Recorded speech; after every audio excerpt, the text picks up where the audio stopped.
ఒక ప్రకటన, ఎన్నో అర్థాలు, మరెన్నో ప్రయోజనాలు.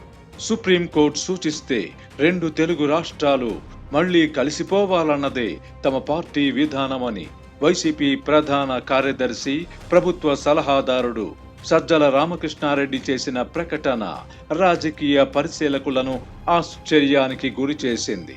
ఈ ప్రకటనపై తెలంగాణలో వివిధ పార్టీల నాయకులు విమర్శలు గుప్పించగా, ఆంధ్రప్రదేశ్లో మాత్రం ఇదో డైవర్షన్ పాలిటిక్స్ అని సరిపెట్టుకున్నారు. రాష్ట్ర విభజన జరిగి 8 ఏళ్లయ్యాక ఇప్పుడు సజ్జల మళ్లీ కలిసిపోవడానికి సిద్ధమని ప్రకటించడం వింతగా అనిపించినప్పటికీ అందులో పరమార్థం లేకపోలేదు. రాష్ట్ర విభజన సమయంలో ఆంధ్రప్రదేశ్కు అన్యాయం జరిగిందని పేర్కొంటూ సుప్రీంకోర్టులో దాఖలైన పిటిషన్ విచారణకు వచ్చినప్పుడు 8 ఏళ్ల తర్వాత ఇప్పుడు ఈ పిటిషన్ను విచారించాల్సిన అవసరం లేదని తన అభిప్రాయాన్ని ఆంధ్రప్రదేశ్ ప్రభుత్వం తరపు న్యాయవాది వ్యక్తం చేయడాన్ని మాజీ ఎంపీ ఉండవల్లి అరుణ్ కుమార్ తప్పుపట్టారు.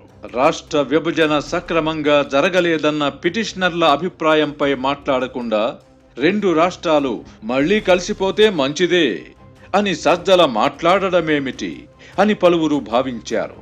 ఉండవల్లి చెప్పిందేమిటి, సజ్జల అన్నదేమిటి అంటే అందులోని పరమార్థం వైసీపీ నాయకులకు మాత్రమే తెలుసు.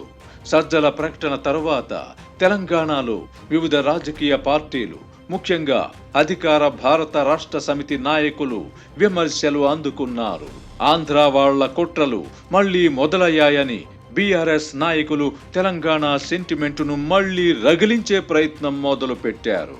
సజ్జల ప్రకటనకు మూల కారకుడైన ఉండవల్లి మాత్రం నేను చెప్పిందేమిటి, మీ స్పందనేమిటి అని సజ్జలను ప్రశ్నించకుండా మౌనంగా ఉండిపోయారు. తాను ఏర్పాటు చేయబోతున్న జాతీయ పార్టీ గురించి ఉండవల్లితో తెలంగాణ ముఖ్యమంత్రి కేసీఆర్ ఆ మధ్య సుదీర్ఘంగా మంతనాలు జరపడం, కేసీఆర్ తన పార్టీని ఆంధ్రప్రదేశ్లో కూడా విస్తరించవచ్చునని ఉండవల్లి స్వాగతించడం గమనార్హం. గత ఎన్నికల్లో తెలుగుదేశం అధినేత చంద్రబాబు కాంగ్రెస్ పార్టీతో పొత్తు పెట్టుకొని తెలంగాణలో పోటీ చేయడంతో తెలంగాణ సెంటిమెంటును రగిలించి ఎన్నికల్లో విజయం సాధించిన కేసీఆర్ ఇప్పుడు సజ్జల చేసిన ప్రకటనను కూడా తనకు అనుకూలంగా మలచుకోకుండా ఉంటారా? అదే సమయంలో గత ఎన్నికల్లో ఆంధ్రప్రదేశ్లో జగన్మోహన్ రెడ్డి విజయం సాధించడానికి కేసీఆర్ పూర్తి సహాయ సహకారాలు అందించారు. బహుశా ఇప్పుడు అందుకు ప్రతిగా మరో 10 నెలల్లో తెలంగాణలో జరగనున్న ఎన్నికల్లో కేసీఆర్ కు మళ్లీ తెలంగాణ సెంటిమెంటు అస్త్రాన్ని అందించడానికై సజ్జలతో వైసీపీ ఈ ప్రకటన చేయించి ఉంటుందన్న అభిప్రాయం వ్యక్తమవుతోంది. ఇందులో నిజం లేకపోతే విభజన జరిగిన 8 ఏళ్ల తరువాత అర్థం పర్థం లేకుండా మళ్లీ కలిసిపోదామని ప్రకటిస్తారా? తెలంగాణలో రానున్న ఎన్నికల్లో కేసీఆర్ విజయం సాధిస్తే ఆ తర్వాత తమకు మళ్లీ ఉపయోగపడతారన్నది జగన్ కో అభిప్రాయమై ఉండవచ్చు. రాష్ట్ర విభజనకు వ్యతిరేకంగా సుప్రీంకోర్టు నిర్ణయం తీసుకోలేదని తెలిసి కూడా వైసీపీ నాయకులు ఈ అంశాన్ని తెరపైకి తెచ్చారు. ఈ వ్యాఖ్యల వల్ల రాష్ట్రంలోని ప్రధాన సమస్యల నుంచి ప్రజల దృష్టిని మరల్చవచ్చునని జగన్ కో భావించినట్టున్నారు. కానీ మిగతా విషయాలలో వలె ఈ విషయంలో కూడా ప్రజల్లో స్పందన కనిపించడం లేదు. ఇది ఆంధ్రప్రదేశ్ సమాజం ప్రత్యేకత. రాజధాని అంశాన్ని మొదటికి తెచ్చినట్టు రాష్ట్ర విభజనను కూడా మళ్లీ మొదటికి తేవచ్చునని ఎవరైనా భావిస్తే అంతకంటే మూర్ఖత్వం ఉండదు. విభజన తరువాత తెలంగాణ అన్ని రంగాల్లో దూసుకుపోతున్నది.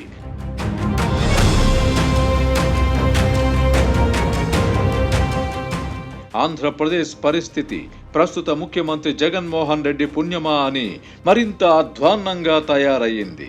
రాష్ట్రాన్ని అభివృద్ధి పథంలో నడిపించుకోవడం ఆంధ్రులకు చేతకాదు అని జగన్ రెడ్డి ప్రపంచానికి చాటి చెప్పారు. ఈ నేపథ్యంలోనే మళ్లీ మేం కలిసిపోవడానికి సిద్ధమని ఒక దిక్కుమాలిన ప్రకటనను జనంలోకి వదిలారు. 3 రాజధానులు అంటూ ప్రజలను మభ్యపెడుతూ అది వరకే ప్రారంభించిన రాజధానిని కూడా లేకుండా చేసిన జగన్ కో ఇప్పుడు హైదరాబాద్ రాజధానిగా ఉంటేనే బాగుంటుందని వాదిస్తారేమో తెలియదు. హైదరాబాద్ ఉండగా 3 రాజధానులు ఎందుకు అని తర్కం లేవదీయవచ్చు. జగన్ ప్రభుత్వం చెబుతున్న మాటలను సీరియస్ గా తీసుకునే పరిస్థితులు కూడా కనిపించడం లేదు. ప్రతి విషయంలోనూ కపటత్వం ప్రదర్శిస్తున్నారు. కర్నూలును న్యాయ రాజధానిగా అభివృద్ధి చేస్తామని రాయలసీమ ప్రజలకు చెప్పి రెచ్చగొడతారు.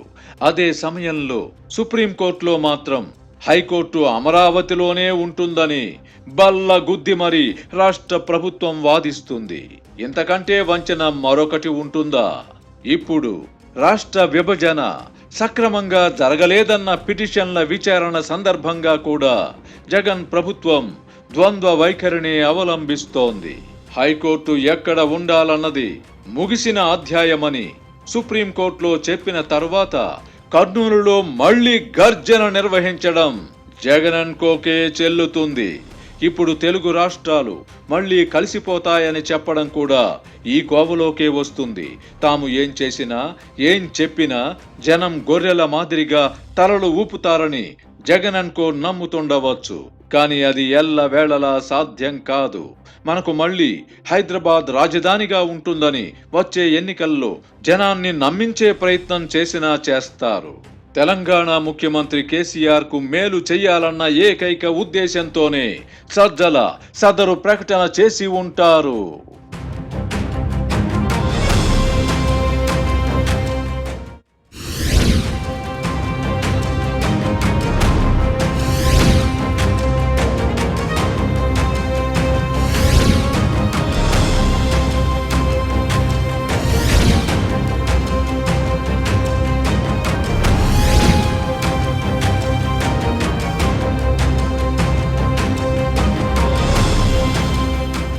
తెలుగు రాష్ట్రాల పునరేకీకరణ అంటూ సజ్జల రామకృష్ణారెడ్డి చేసిన ప్రకటనను ముఖ్యమంత్రి జగన్మోహన్ రెడ్డి సోదరి షర్మిల ఖండించారు.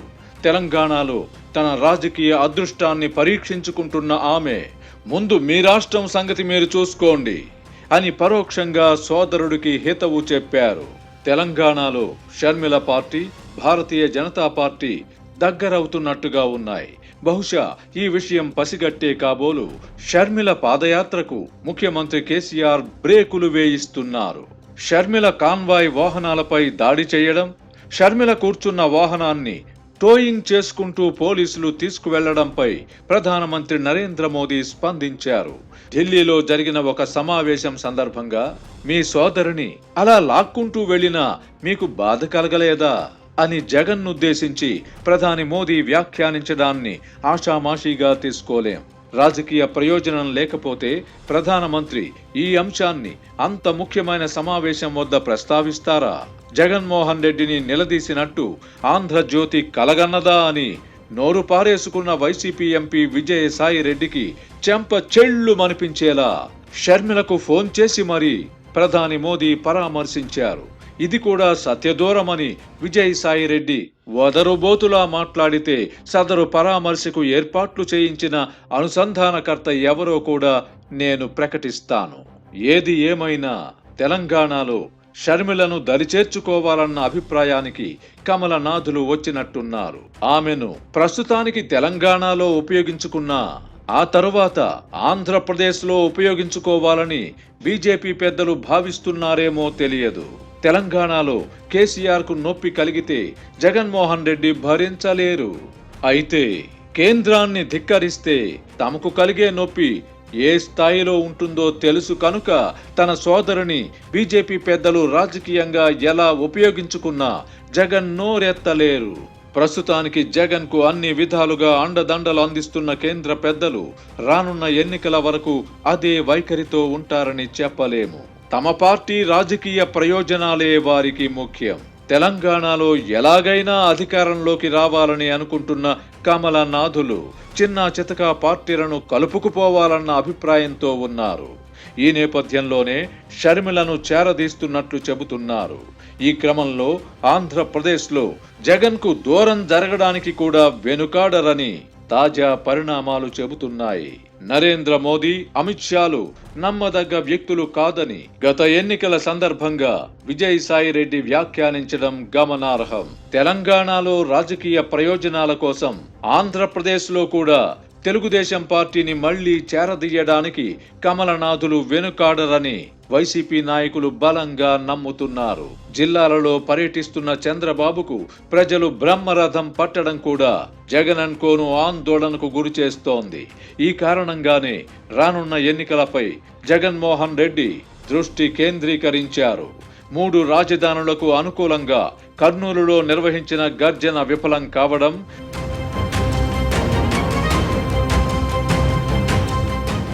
జయహో బీసీ పేరిట విజయవాడలో నిర్వహించిన భేరీలో జగన్మోహన్ రెడ్డి ప్రసంగించడానికి ఉపక్రమించగానే జనం వెళ్లిపోవడం పట్ల కూడా జగన్ అండ్ కో కలవరం చెందుతున్నారు. ఈ పరిణామాల నుంచి జనం దృష్టి మళ్లించడానికై తెలుగు రాష్ట్రాలు మళ్లీ కలిసిపోతే బాగుంటుందని సజ్జలతో ప్రకటన చేయించి ఉంటారు. ఏ కారణం వల్లనైనా బీజేపీ పెద్దలు తమపై శీతకన్ను వేస్తే తెలంగాణలో కేసీఆర్ కు ఉపయోగపడడం ద్వారా గత ఎన్నికలలో వలె వచ్చే ఎన్నికల్లో కూడా ఆయన సహకారం పొందవచ్చునని జగన్ అండ్ కో భావిస్తున్నట్టుంది. బీజేపీ పెద్దలకు జగన్, చంద్రబాబు ముఖ్యం కాదు. భారత రాష్ట్ర సమితి అంటూ హడావిడి చేస్తున్న కేసీఆర్ ను ఇంటికి పంపడంపైనే వారు దృష్టి కేంద్రీకరించారు. ప్రతిపక్షాల మధ్య ఐక్యత ఏర్పడకుండా సామధాన భేద దండోపాయాల ద్వారా రాజకీయ లబ్ధి పొందుతూ వస్తున్న మోదీ షా ద్వయానికి సవాలుగా నిలవాలని కేసీఆర్ తలపోస్తున్నారు. ఈ ప్రయత్నంలో ఆయన ఎంతవరకు సఫలీకృతమవుతారో తెలియదు గాని కేసీఆర్ అడుగులు తెలంగాణ దాటి బయటకు పోకుండా కేంద్ర పెద్దలు వ్యూహ రచనతో సిద్ధంగా ఉన్నారు. ఈ క్రమంలో ఐటీ దాడులు ఊపందుకున్నాయి. ఇప్పుడు షర్మిలను అక్కున చేర్చుకున్న కమలనాథులు మున్ముందు ఆర్ఎస్ ప్రవీణ్ కుమార్ నాయకత్వంలో చురుగ్గా పనిచేస్తున్న బహుజన సమాజ్ పార్టీని కూడా చేరదీసే అవకాశం ఉంది. తెలంగాణలో ప్రస్తుతం దళితులు బీజేపీకి దూరంగా ఉన్నారన్నది ఒక అంచనా.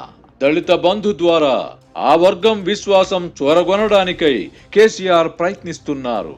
దీంతో ఈ లోటును అధిగమించడానికై దళిత యువతలో పట్టు ఉన్న ప్రవీణ్ కుమార్ ను కూడా చేరదీయడానికి ఢిల్లీ పెద్దలు స్కెచ్ వేసుకున్నట్టు తెలుస్తోంది. బీఎస్పీ అధినేత్రి మాయావతి ద్వారా ప్రవీణ్ కుమార్ ను తమ వైపు తిప్పుకోవచ్చునని కేంద్ర పెద్దలు తలపోస్తున్నారు.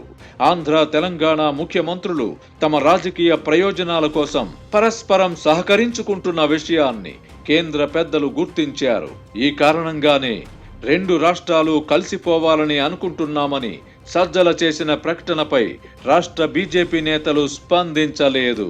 ఈ అంశాన్ని పెద్దది చేయడం ద్వారా తెలంగాణ సెంటిమెంటును రగిలించే అవకాశాన్ని కేసీఆర్ కు ఇవ్వకూడదని కమల దళం భావిస్తోంది.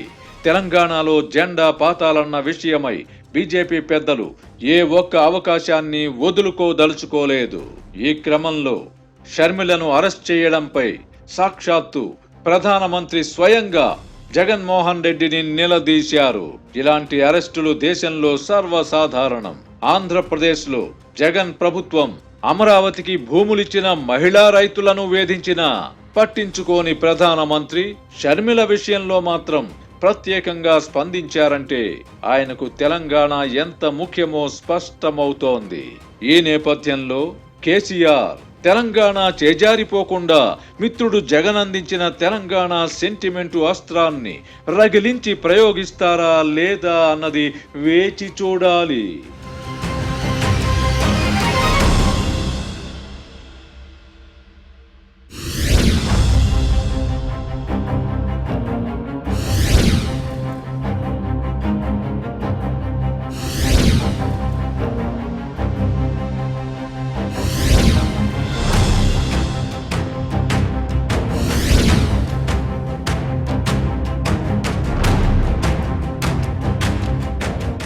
బాగుపడండి అని చెప్పేవారి కంటే బాగు చేస్తాను అని చెప్పేవారినే ప్రజలు ఎక్కువగా నమ్ముతారు. ఈ సూత్రాన్ని వంటబట్టించుకున్న ఆంధ్రప్రదేశ్ ముఖ్యమంత్రి జగన్మోహన్ రెడ్డి నేను మిమ్మల్ని బాగు చేస్తాను అని మాత్రమే అమాయక ప్రజలకు చెబుతున్నారు. రాష్ట్రాన్ని అభివృద్ధి చేయడం ద్వారా ప్రజల జీవితాలను బాగు చేయవచ్చు అని నమ్మిన చంద్రబాబు గత ఎన్నికల్లో దెబ్బతిన్నారు. బడుగు బలహీన వర్గాల వారు స్వశక్తితో బాగుపడితే వారు తమకు అణిగిమణిగి ఉండరన్నది జగన్ నమ్మే సిద్ధాంతం. అందుకే సంక్షేమం పేరిట డబ్బు పంచుతున్నారు. రాయలసీమలో ఫ్యాక్షనిస్టు నాయకులుగా ఒక వెలుగు వెలిగిన వారందరూ ఈ సిద్ధాంతాన్ని అమలు చేసి పబ్బం గడుపుకున్నారు. పులివెందులలో ఇప్పటికీ ఇదే విధానం అమల్లో ఉంది. బడుగు బలహీన వర్గాల వారు ఆర్థికంగా బలపడితే స్వతంత్రులవుతారు, సొంతంగా ఆలోచిస్తారు. అలా జరిగితే తమ ఆటలు సాగవని ఫ్యాక్షనిస్టులకు తెలుసు. ఈ కారణంగానే అధికారంలోకి వచ్చిన నాటి నుంచి బటన్లు నొక్కడానికే జగన్ పరిమితమయ్యారు. యువతకు ఉపాధి అవకాశాలు కల్పించడం ఆయన ప్రాధాన్యతల్లో లేకుండా పోయింది. ప్రతి నెల నేను పంచిపెట్టే డబ్బుతో బతికేయండి, అంతకంటే ఇంకేం కావాలి అని జగన్ అంటున్నారు. నా బీసీలు, నా దళితులు, నా మైనారిటీలు అని చెబుతున్న ముఖ్యమంత్రి వారిని మాత్రం కీలక పదవుల్లో ఎక్కడా నియమించరు. అప్రధాన పదవులు కట్టబెట్టడం ద్వారా సామాజిక న్యాయం చేశానని చెప్పుకుంటూ కాలం గడిపేస్తారు. అదేమంటే ఎంతమందికి పదవులిచ్చింది లెక్క చెబుతారు. ఆ పదవుల్లో నియమితులైన వారికి అధికారం ఉండదు, నిధులు కూడా ఉండవు కదా. కొంతమందికి ఎందుకు కొరగాని పదవులు కట్టబెట్టి లెక్క చూపించుకోవడం జగన్ విధానం. అందుకే చంద్రబాబు ప్రభుత్వం బలహీన వర్గాల వారు స్వశక్తితో ఎదగడానికి దోహదపడే పథకాలను ప్రవేశపెడితే వాటిని రద్దు చేశారు. చంద్రబాబు వలె నేను పనిముట్లిచ్చి సరిపెట్టను, డబ్బులిస్తున్నాను అని గొప్పలు చెప్పుకుంటారు. ప్రభుత్వం తరపున తాను పంచుతున్న డబ్బుపై బడుగు బలహీన వర్గాల వారు శాశ్వతంగా ఆధారపడాలన్నదే జగన్మోహన్ రెడ్డి ఆచరిస్తున్న విధానం. విజయవాడలో నిర్వహించిన జయహో బీసీ భేరీలో కూడా ఆయన ఈ విషయమే చెప్పారు. ఈ సదస్సులో ప్రసంగించిన బీసీ మంత్రులు, ఇతర నాయకులు ముఖ్యమంత్రిని ఆకాశానికెత్తారు. కృష్ణుడిలోని బుద్ధి బలం, అర్జునుడిలోని వీరత్వం, కర్ణుడిలోని కరుణ, భీముడిలోని ధైర్యం, ధర్మరాజులోని ధర్మం, చాణక్యుడిలోని రాజనీతి అన్నీ కలబోసిన మా నేత జగన్ అని మాజీ మంత్రి అనిల్ కుమార్ యాదవ్ కీర్తించారు.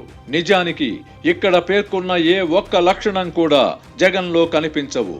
అర్జునుడిలోని వీరత్వం, భీముడిలోని ధైర్యం జగన్ కు ఉండి ఉంటే తన చెల్లి షర్మిల విషయమై ప్రధాని మోదీ ప్రశ్నించినప్పుడు ఆ విషయం మీకెందుకు అని గట్టిగా సమాధానం ఇచ్చి ఉండేవారు. అలా అనకపోగా ఒక వెర్రి నవ్వు నవ్వి ఊరుకున్నారు.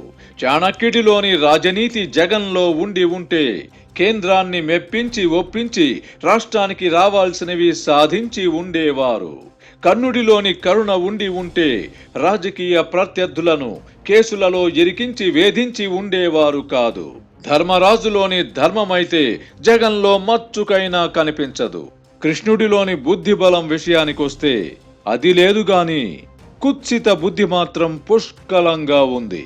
అయినప్పటికీ తనను అభినవ అంబేద్కర్, మహాత్మా గాంధీ, జ్యోతిరావు పూలే వంటి మహానుభావులతో పోల్చి పొగిడే వారిని మాత్రం కావాల్సినంత మందిని సమకూర్చుకున్నారు. సామూహిక ప్రయోజనాలను విస్మరించి వ్యక్తులకు లబ్ధి చేకూర్చడం ద్వారా వంది మాగధులను పోగేసుకోగలుగుతున్నారు. ఈ క్రమంలోనే ప్రజలందరినీ తనపై ఆధారపడేలా చేసుకోవడానికై ఉచితాలకు తెర తీశారు. ప్రజల సైకాలజీని అడ్డుపెట్టుకొని ఎవరైనా కొంతకాలమే పబ్బం గడుపుకోగలరు. ఉచితాల వల్ల తాము దీర్ఘకాలంలో ఎంత నష్టపోతామో ప్రజలు గ్రహించకపోరు. అప్పుడు జగన్ వంటి వారి నిజ స్వరూపం బట్టబయలవుతుంది.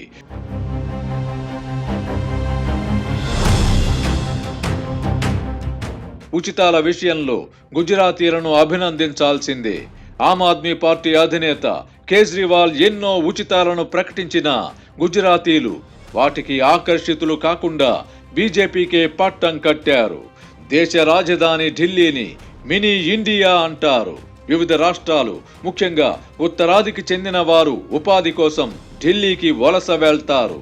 ఇలాంటి వలస కూలీలకు ఉచితాల ఆశ చూపి కేజ్రీవాల్ అధికారంలోకొచ్చారు. అదే ఫార్ములాతో పంజాబ్లో అధికారంలోకి రాగలిగారు. గుజరాత్లో మాత్రం కేజ్రీవాల్ పప్పులు ఉడకలేదు. నిజానికి గుజరాతీలకు ఆంధ్ర వాళ్లకు మధ్య ఎన్నో సారూప్యతలు ఉన్నాయి. ఇద్దరిలోనూ ఎంటర్ప్రైజింగ్ నేచర్ ఉంది. తెలివితేటలతో పాటు కష్టపడే మనస్తత్వం ఉంది.